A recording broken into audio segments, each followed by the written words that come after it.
Good morning, afternoon, evening, wherever you are now here at Ricochet Community Call number 5. We got an agenda full of cool things to talk about today, so let's get right into it. So first off, we're going to talk about the Rex Launchpad, which happened over the last week. We're going to review this first iteration, our takeaways from it, and just review the numbers. So it was a great experience. It was a great product, and we're going to talk about it. So next thing we're talking about is the Rex DAO. So how our DAO is shaped up so far, and just give a high-level overview of it. And then finally, we're going to give some general updates. We're just going to freestyle the slide and just talk about, how things have gone so far, and then just some things that are on the near horizon. So Rex Launchpad, a week in review. So for those of you who aren't familiar, the Rex Launchpad, it basically works out like this. Here's the process. So investors can stream in money into the Rex Launchpad. That could be USDC, and they will get fixed submissions of RIC or whatever ICO token back to them. And so that demand side, the investors, streaming in their money, that fluctuates as people add, stop, update their streams, and then the RIC is basically distributed to them proportional to their stream into the Rex Launchpad. And so pricing the ICO token is as simple as dividing the rate at which investors are streaming into the Launchpad by the fixed submission rate of the ICO token. And so this creates a very fluid, kind of smooth ICO process where people are just, streaming in. It's not like a lump sum, people go in, just grab, it's just like a gold rush for all these tokens. It's almost like subscribing to an ICO. So that's the essential structure. And so it played over the last week. For the RIC token, we had 10,000 RIC up for grabs over the last week in our Launchpad.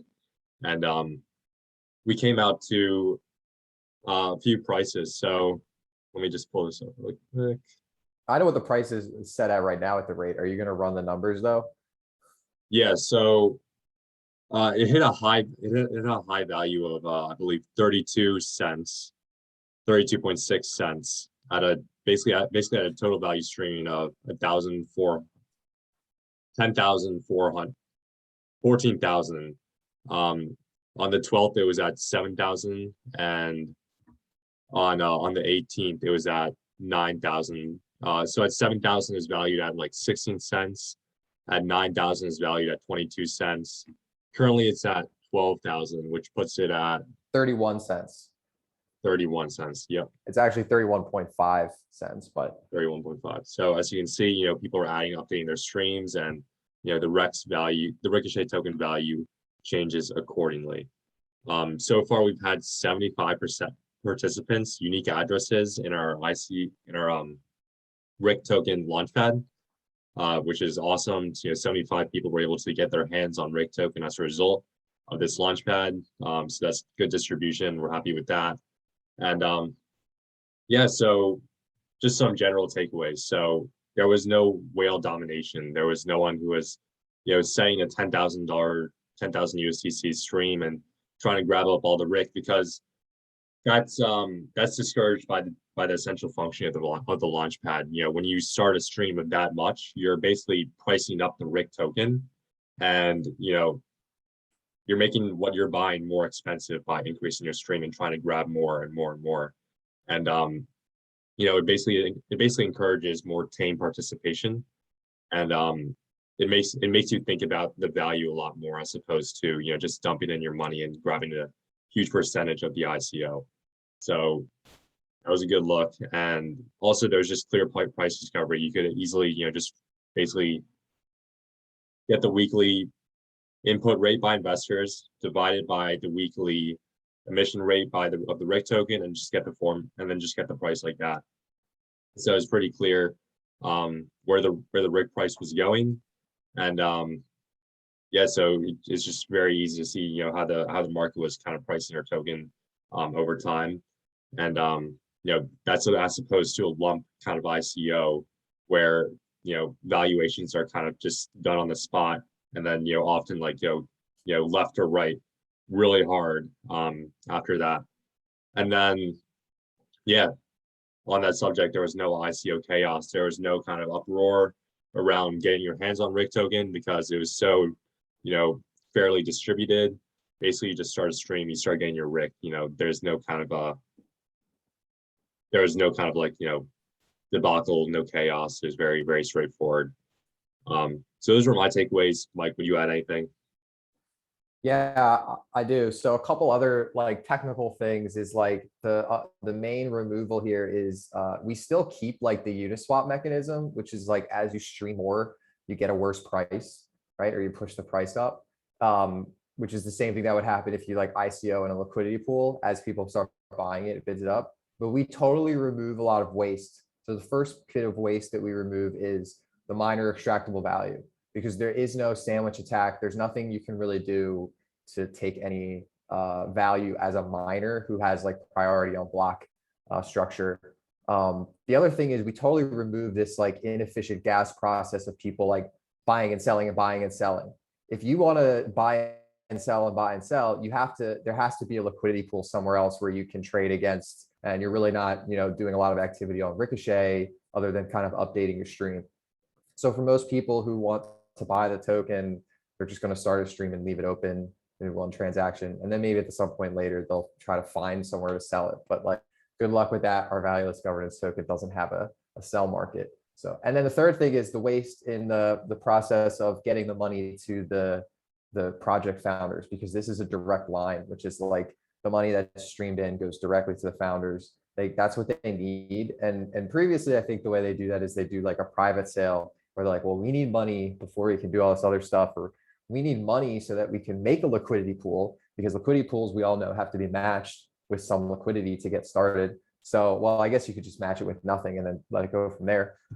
But it totally, routes the money right to the founders. So it's not like they have to, go out and do a private sale. Everyone gets a fair deal, and the founders and projects get like true price discovery from day one. Now, I don't know if we did the other thing I was going to comment on is I don't know if we did such a good job on making the price discovery clear, because like it's really difficult to calculate the rates because we're giving them in like monthly numbers, and then we have like a weekly number. I ask people like, but now we do have JT Riley, shout out to him. He was able to put together a price, a way to expose the price in the front end. So soon our launch pads will have like the price mechanism there. And then I also imagine we'll be able to get kind of like a price history as we like operate these launch pads on the Ricochet. So yeah, and then also go out and vote, because we are, this Ricochet thing is kind of like a test, right? See how this process works. Our token is just for voting. There's no market you can buy or sell on, but we can still use it for this kind of testing. It's sort of like an incentive or something, incentivize people to help us test. And, obviously we're going to do a real money test and not just like a testnet test. So yeah, that's it. That's all I have. That's awesome. And yeah, just think that we started this like a couple months ago, and now our token's valued at around 30 cents. That pretty much puts us up at like a market cap of 3 million. So yeah, glad to see that value creation. I don't know if I would call that market cap as like fully diluted valuation. Yeah, exactly. I don't know. Fully Maybe diluted. Is this really a market that we made? Like, I don't know. But anyway, the other thing I'll add is it's really nice to see that monthly number as a project founder, because, it costs us absolutely nothing to mint 10 million tokens. But whatever, I mean, I think I heard the term value delta. I've been seeing that a lot, where people seem to value buying our token for 36 cents. So like, what are you really buying? You're buying voting power on the treasury. That's really it, because that's what the DAO is. And I guess we'll talk about that next. But that DAO now essentially has a inventory of a product, more or less, right?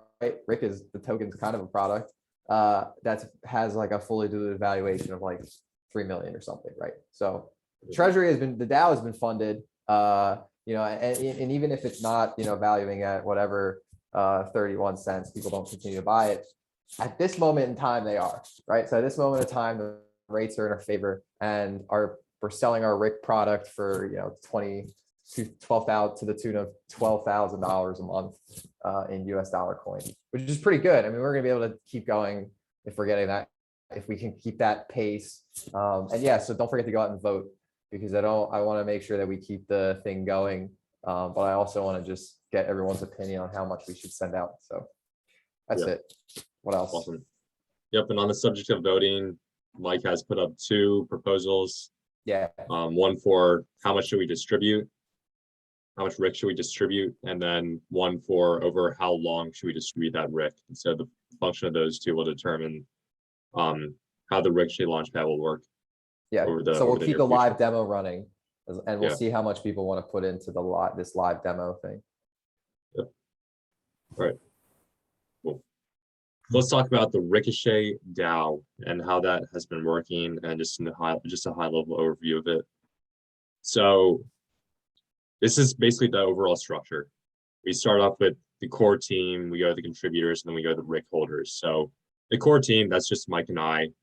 For those of you who aren't familiar, Mike is the engineering mastermind. This whole idea is his. He really is the person who's been producing these products, and the core substance pretty much to the Ricochet product.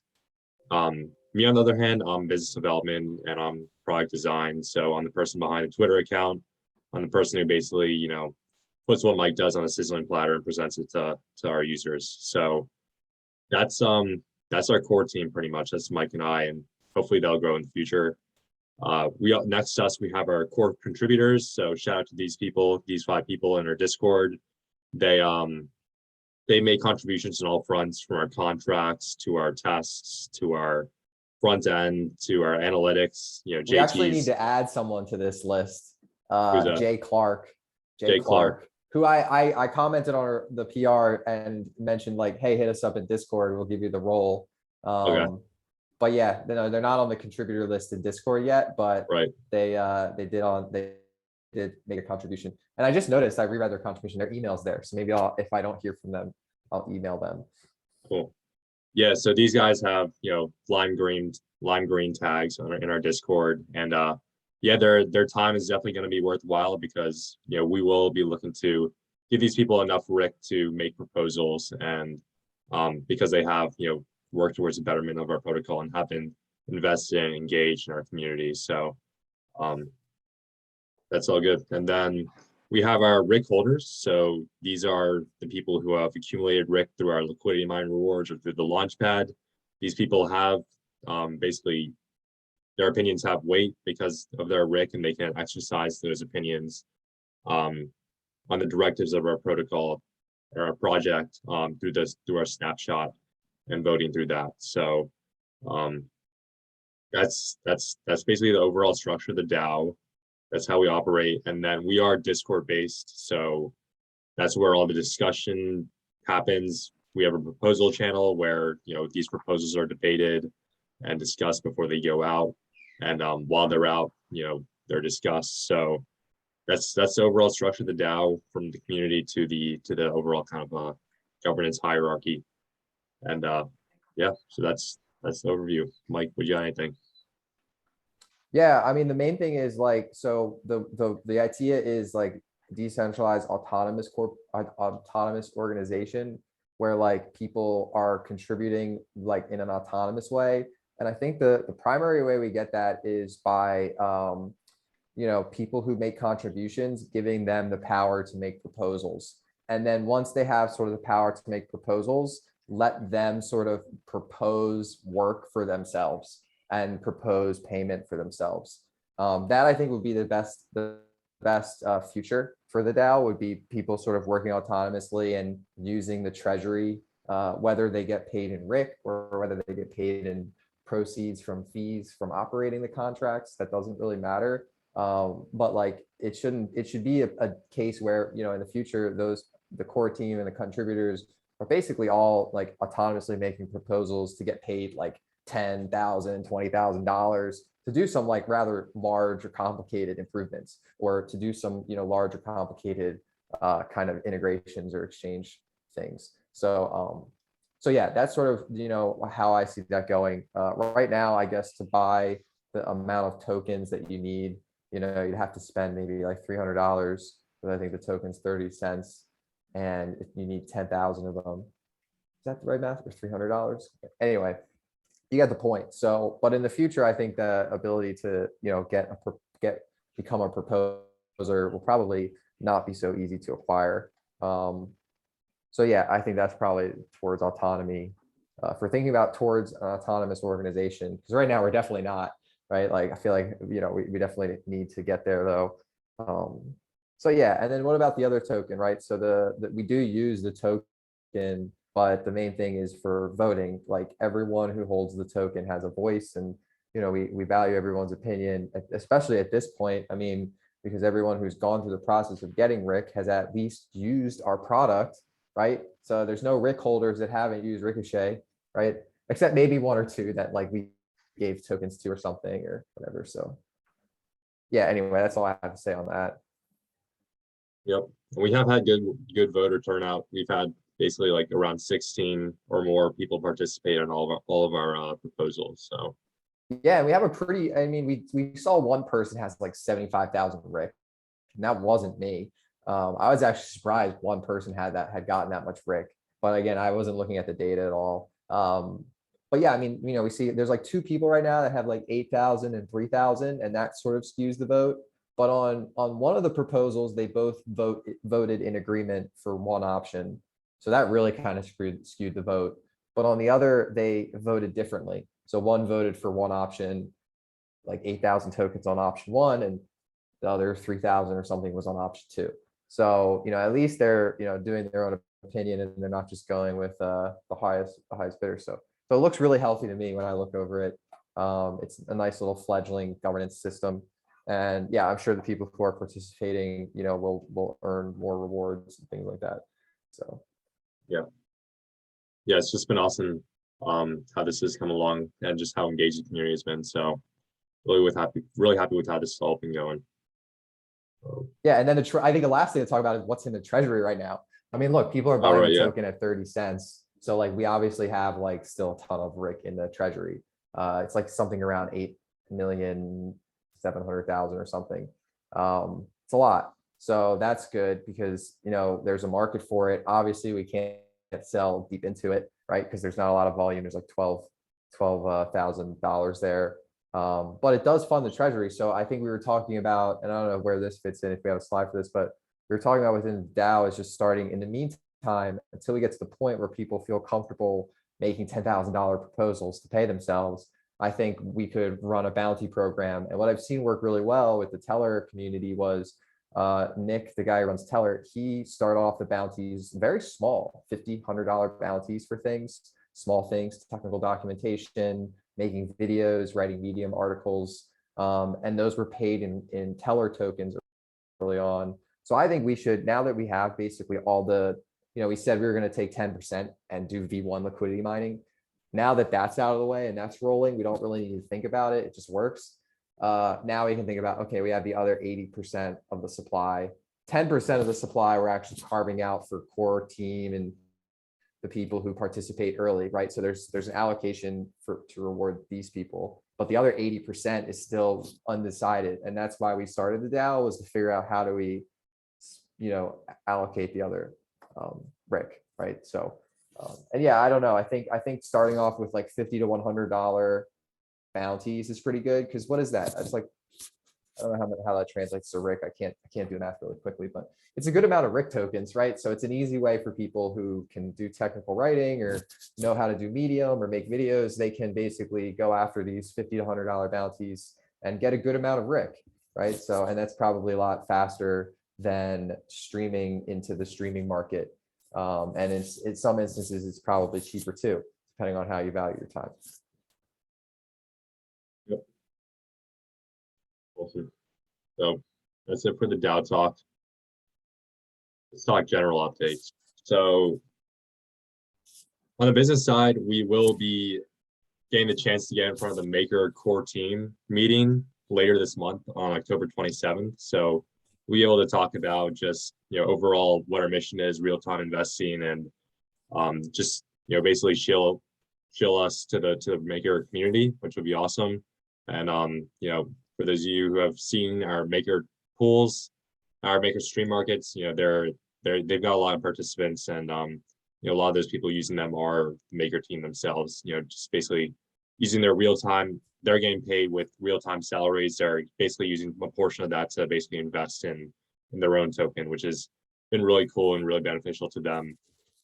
So looking forward to getting to speak in front of that. And we're also working on some videos. So one of our community members has reached out, and we'll be working with him to put out some media content out there. More details on that soon. And yeah, just an overall like super fluid ecosystem update. Like the ETH Online hackathon just finished, and there were a ton of like really cool projects that came out of that. I think we saw the first non-collateralized borrowing lending protocol. Basically, you could lock up a cash flow NFT that contains a superfluid stream and use that as collateral instead of a kind of lump collateral, the way you would on Aave or something. So that was really cool. Real-time lending, like how we are real-time investing. And so there's just a ton of really cool projects coming up in the superfluid ecosystem. I highly encourage, if you're watching this, to see what's going on. This is really an ecosystem. So the more people that are involved, the more people that are using real-time finance, the more total value stream we'll have, the more people that are going to be aware of Ricochet, really raises all boats in the system. So yeah, definitely if you're into Ricochet, you should be into superfluid as well. So that's it for me. That's all my general updates. I'll turn it over to Mike to just talk about progress on our front end and progress on our Rex tokens. Yeah, so first I think we'll talk about things that went wrong, right? Like, so Maker, the liquidity on Maker and Matic is still really thin, right? And I think we had like a freak accident where, like, who would have known that like the $300,000 in liquidity, like, didn't you show me this, Sonny? Am I wrong with Yeah, there's a Who chart. would have thought that was like one person and they would just like withdraw all $300 and the market would literally disappear. It was gone. That's why it was failing. It's because the market was gone. I mean, the contract was still there, so it was still trying to swap, but there was zero liquidity. It taken all the liquidity out. So I don't know why. I wonder why. It's maybe the price, he's getting like arbitrage or something, because I was kind of looking at that across mainnet. But we ended up taking the liquidity out of, we had put it in Matic USD, I think.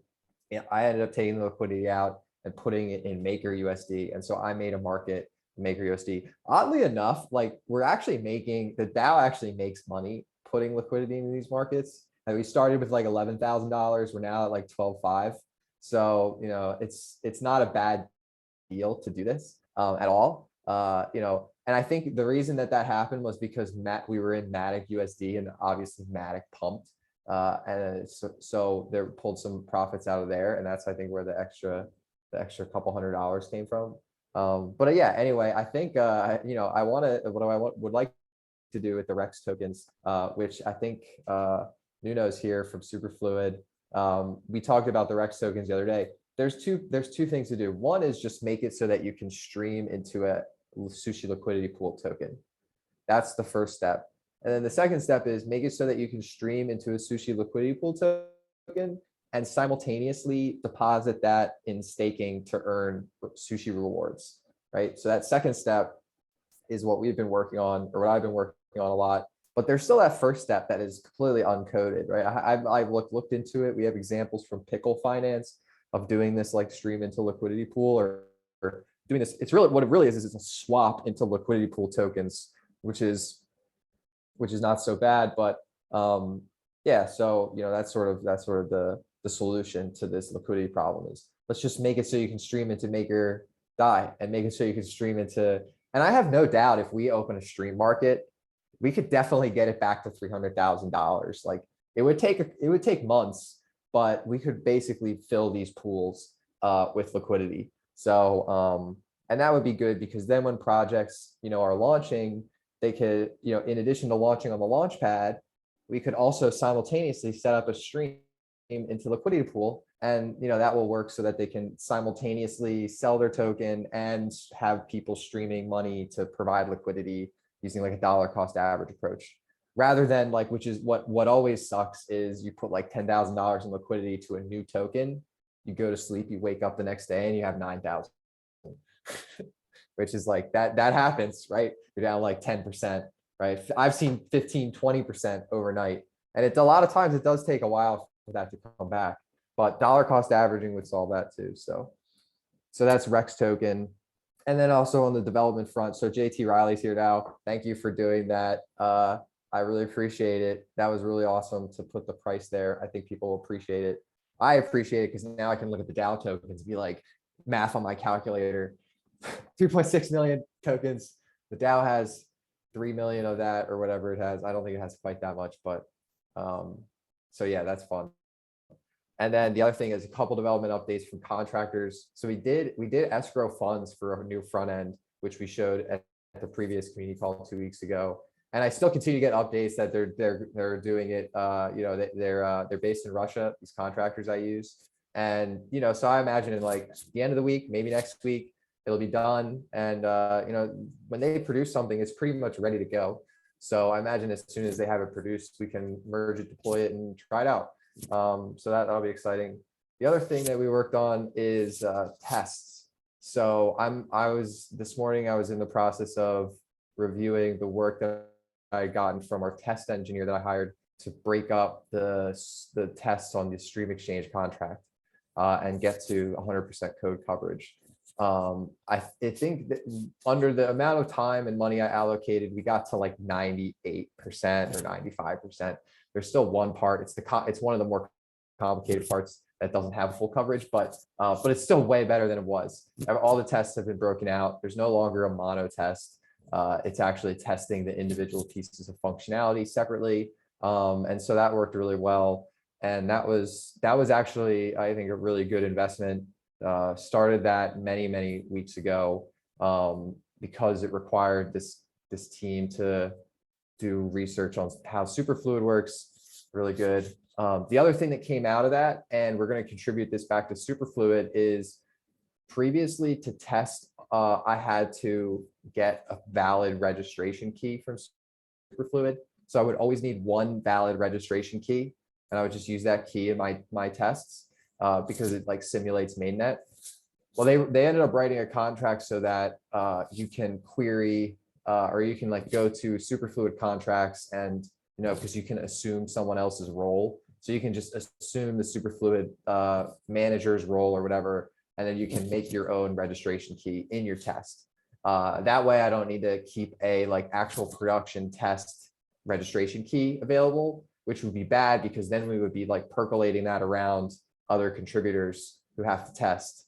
And then presumably someone could accidentally deploy something that ends up breaking, or they could use that key to do something malicious, something like that. So that's like a, you know, subtle back end thing that I really appreciate that they spent the time on. So I'm totally satisfied with 95% code coverage because we have they've taken care of little things like that with these tests.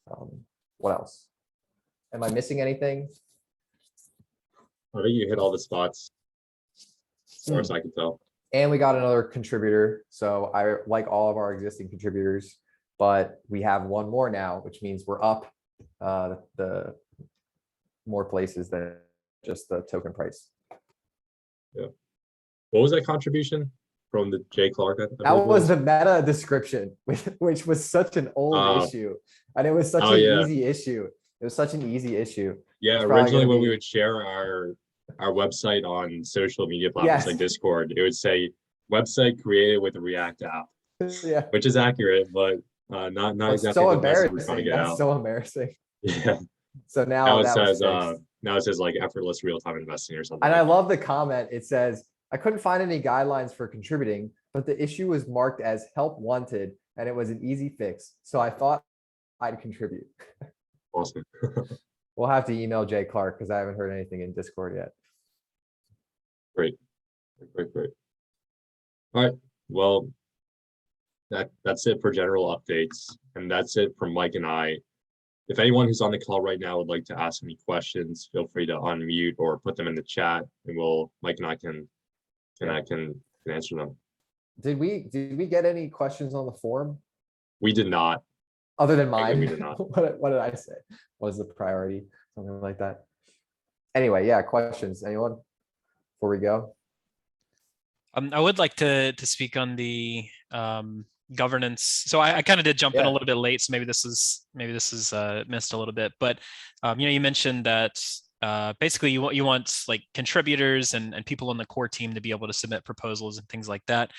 Right. And obviously, like one approach is to, you know, reward Rick for that, which by the way, I would not mind working for some Rick. That'd be pretty cool. Yeah, that but would be the alpha move.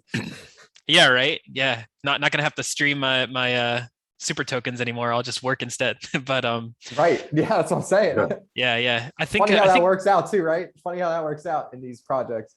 yeah, it's pretty sweet. But I think too, like if you want it to be restricted to something like contributors, and maybe like be resistant to, you know, whales coming in and just soaking up tons of Rick and then being able to submit proposals. If you want to keep it confined to contributors, maybe you could do something like how POAP does, where, you know, it's kind of like an NFT issuance, but it's not really transferable to my understanding. So the idea is like people that contribute. Now you'd have to have some kind of criteria for this, right? Like it can't just be some arbitrary thing, but you know, issuing basically these NFTs that, you know, authorize you to submit proposals. I think that would be really cool too. Yeah, I really like that. And one thing I think, Sonny, I've talked to you about is like, you know, again, I always reference Teller because they're a pretty successful project with a good token model. And their token's called tributes. And the idea is because it's like you pay tribute when you need the service. So one thing that I thought would be kind of interesting is like in the future, we could actually restrict governance to people who do like a proof of burn, right? So, and when you do a proof of burn, you get like this NFT. I wasn't thinking that they should be restricted. I was thinking that they are things that can be sold, right? So presumably if we make like a proposer seat 10,000 tokens, but the catch is you have to burn the 10,000 tokens. Well, then we create this other token, which is still theoretically worth 10,000 Rick tokens, right? So you could theoretically sell that to someone, or you could theoretically be a proxy for someone who wants to make a proposal, but does not have the ability to get 10,000 tokens, right? And then you're sort of providing like a middle management layer where new people who show up that want to propose, they get paid, can come to you as someone who has done the burn, right? You've minted the token, and then you can potentially like you can go through the process for them or apply for them. But yeah, anyway, I do like the idea of like using an NFT based governance system. The other thing I also like is having a private channel. So I know most DAOs are like the 3 steps to make a DAO. The last step is like make a Discord, a token gated chat, right? Or something like that. So I don't think the entire Discord should be token gated. That'd be a terrible idea. But like we should have a private channel for people who have that 10,000 token status, who can make proposals. Just because then we can better coordinate with the public messaging around how we do proposals. And it won't be such like what we have now, where it's like we have these long conversations. How anyone can follow that is beyond me, right? I used to be in Discords every day. You can really be in like one Discord and pay attention to everything. Otherwise, like it's just so much, like the superfluid one is so much, you can't even really follow it anymore. But that's because they're so much further along with their, they've been around for much longer. So maybe we'll get there one day, but I like just having a few channels, and like I'm thinking one just private channel. And then of course a forum. The other thing we're missing for the DAO would be like a forum for, long form conversations, which is what you see. That's a tool called Discourse, which is relatively simple to stand up. Maybe we'll try that. So yeah. What else? Other questions? On that token gated channel, let me know if you end up needing help with it. I mean, I assume you're a Python guy, so I imagine if you end up writing the bot, it'll probably be a Python Discord bot. But there's actually a tool, yeah, Collaboland. Have you heard of Collaboland? Mm-mm. It has all this figured out already. Oh, sweet! I was about to say, I was thinking like maybe we could like hit the graph, get the count token snapshots, but no, yeah, basically there's a no code solution for that one. Yeah, there's a no code solution. It checks like your balance every so often. So like if you're in a Discord and you transfer, you sell your your tokens, then it'll just kick you out of the chat pretty much. It does that kind of turnover. So interesting. Is that like a paid service, or is it like a tier thing, or what? I I'm think not it's sure. free. I've seen it in I'm not use, but sure. I'm not sure how much it Maybe costs. they're gonna do a token airdrop. So maybe we should set it up because that's what we do here at Ricochet is we hunt for airdrops. Yeah. Sweet. Well, if you ever want somebody to build something for some Rick, you know who to hit No, I'm up. serious about I think we'll Right. probably prioritize that so that we have something up next week, which is 50 and $100 bounties for small things. I was talking to Sunny earlier and, not to like degrade the work one does, but what I was saying is there's basically a value delta between what we can pay people and their willingness to do work that would normally be more expensive, right? So, something like technical documentation, right? Like we may make $100 bounty to go fix or improve the technical documentation, right? Or two tiers, right? The $50 contribution, $100 contribution. So someone may take like 2, 3, 4 hours going through, well, they're probably not that long, but they may take a bit of time going through understanding the docs, making a contribution. And that would normally cost, whatever, an engineering salary, you can talk about like $75 an hour for a couple hours, which would be more expensive, but people will be willing to do it for $50, $100 a brick because they have a value delta, which is they value that payment being receiving that $50 from the Rick DAO is much more valuable than just $50 of their time or their work, right? So for now, there is that value delta, and I've seen it too, which is what people I should understand is the value delta does close, and it isn't usually the case that you readjust your value down, right? So obviously, there's only one other way that can go. And then, yeah, from like us pricing it perspective, I think the $50 to $100 contributions weed out anyone who's just seeking profits because it's not quite high enough to like really entice someone who's just in it for the money, right? It's $50, $100. Sooner or later, we'll have the people that have received $50 and $100 bounties starting to receive, $1,000 bounties, if not more, just because the work that they do is going to progress and it's going to justify. And ideally, by that time, the token has, sees a higher, it gets price discovery higher, and the DAO continues this like funding mechanism where we can use Ricochet, the token, to essentially, have liquidity to pay people and things like that. So, yeah, that's a priority for sure. What else? Any other questions? I have just one question. How you are going to organize the bounties? Do you have any solution for that? How you are going to?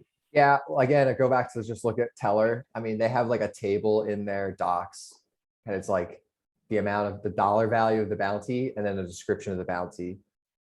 And it's just like a table. So, and then obviously like, people can do it. And when they have questions, ask us. If they submit a PR that's like not sufficient, we'll ask them to improve it. All the things we've been doing.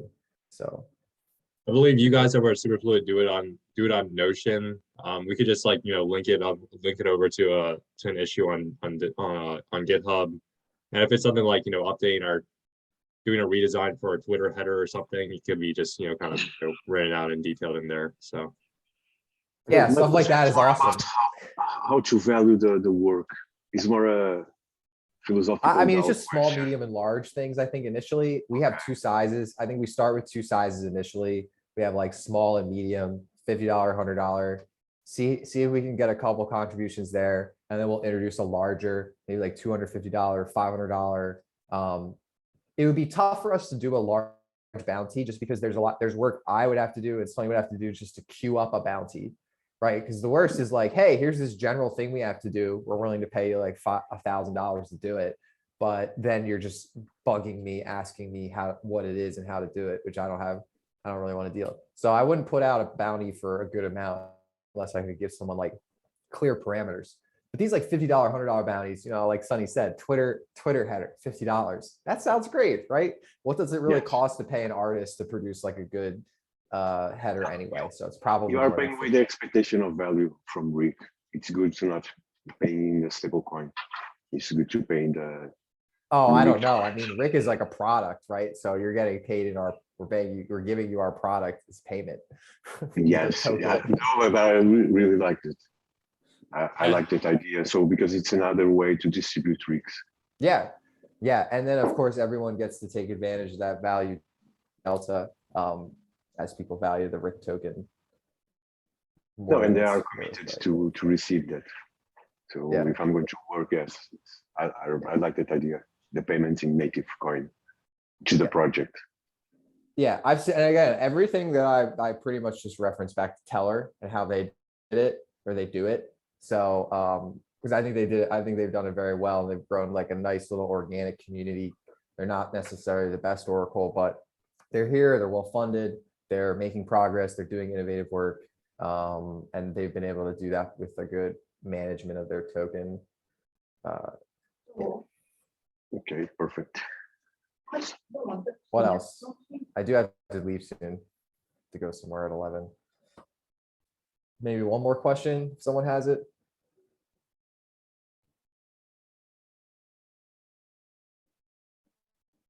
How can I All propose right. new products? How can you propose a product? Yes, a full product. That's a good question. I mean, people have come in and made proposals. Oh, you guys should do this and you guys should do that.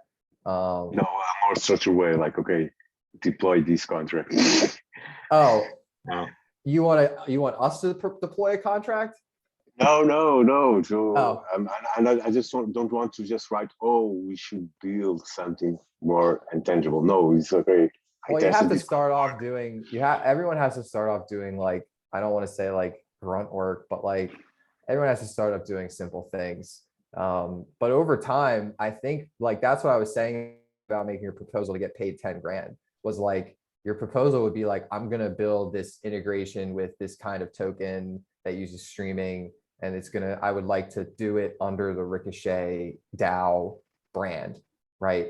And I would not only like to be paid in Ricochet tokens, but I'd like a Ricochet allocation for subsidizing and incentivizing early adopters of this like new thing, right? So that's how I think it would go down, right? If people have ideas. And I hope that people will see value in not just one-offing their own .finance or .exchange product, and instead, joining a DAO and having a social life and building cool stuff as a team, and other stuff. So that's sort of what I'm hoping for. And yeah, I would love to see people proposing projects or coming to us and say, hey, I have a project and I'd like to sort of check it in with the DAO, and we can incubate it, right? Like I have money to hire test engineers and front end people. So, and even Solidity engineers. So if you're just a front end person, you need help on Solidity, we have that capability, so we can do it. If you're the reverse, you have Solidity, but you need help on the front end, we can do that as well. People forget that the DAO now has like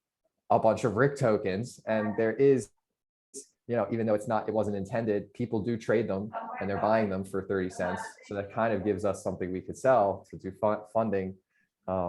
Yeah. Anyway, it's more about if we have the community has that process, we can start including hackathons. Yeah, well, I thought about that, which was like, Yes, we have financing that we could, not from the selling the token, we don't have, but from just fees.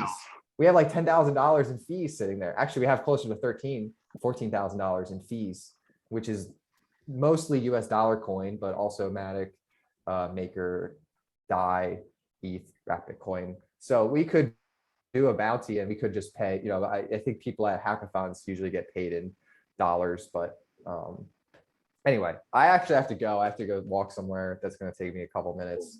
I have to be there. All right. Well, everyone, thank you for coming. This was an awesome turnout today, for real. And it was great talking. A lot of great ideas out today. And this is an awesome community call number 5. We'll see you all in 2 weeks.